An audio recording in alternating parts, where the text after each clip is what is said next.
Well, it's end of week 3 in the legislature, and it's we passed the deadline for House bill introduction. They hit House Bill 1500, so they have 500 bills plus about 12 resolutions, and about 270 of those have some nexus with county government. So busy, busy, busy there. The Senate's up to 276 bills, and they have another week to go. So we will have a lot of legislation that we'll be looking at. Unfortunately, quite a number of bills are old familiar friends from past sessions where the individuals think they really need to put the vice on local government. Things like caps on taxes, caps on valuation, restrictions to assessment practices, shifting taxes from one group to another, and redirecting the proceeds of foreclosures. Fortunately, we had timely and well-constructed testimony provided by county officials from across the state. Some submitted written testimony, some beamed in with remote oral testimony, and we had a number of people in the fairly quiet halls of the Capitol this week, all providing great professional testimony on these tough issues. Along with our friends with the cities and the school boards, we had a fairly good hearing on just about every one of them, so we're pleased with that. Excellent testimony was also given to oppose a very odd bill that would have taken the salaries away from county officials if county government restricted business in any way. It was very vague, very bad, and got very little supporting testimony. We were shocked to see the gap bonding proposal that was introduced by Representative Porter be withdrawn and be replaced by a leadership proposal that did not include the replacement of prairie dog funds.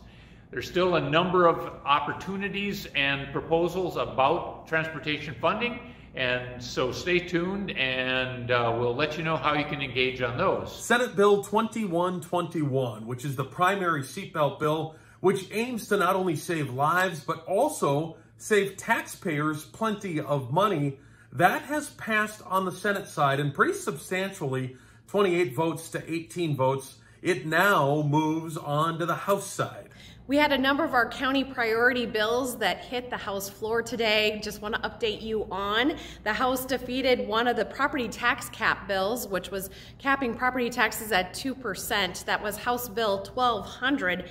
And the same chamber supported with a unanimous vote House Bill 1112. That says if DOCR needs to use our county and regional facilities to house state-sentenced inmates, they must pay the housing and the medical costs when in the prioritization plan. Again, that passed unanimously. The bill to correct the siren cost share to allow for fire and ambulance districts, as well as emergency managers and highway engineers, also received a favorable, strong due pass recommendation on Friday from the House GVA committee. On the election side, we offered testimony this week on several election-related bills. Senate Bill 2142 proposes to extend the number of days that auditors can use to process ballots from to 3 business days prior to the election, and that received a unanimous due pass recommendation out of the Senate GVA committee. There were 3 similar bills that sought to remove the governor's authority in making election-related decisions, and this really stems from executive orders allowing counties to go all vote by mail in the June election due to the pandemic.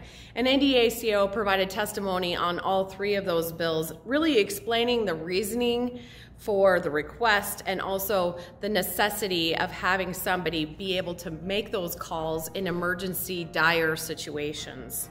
A lot of our county issues are moving to the floor next week for important votes. Please stay tuned to the blog for calls to action and reach out to your House and Senate members.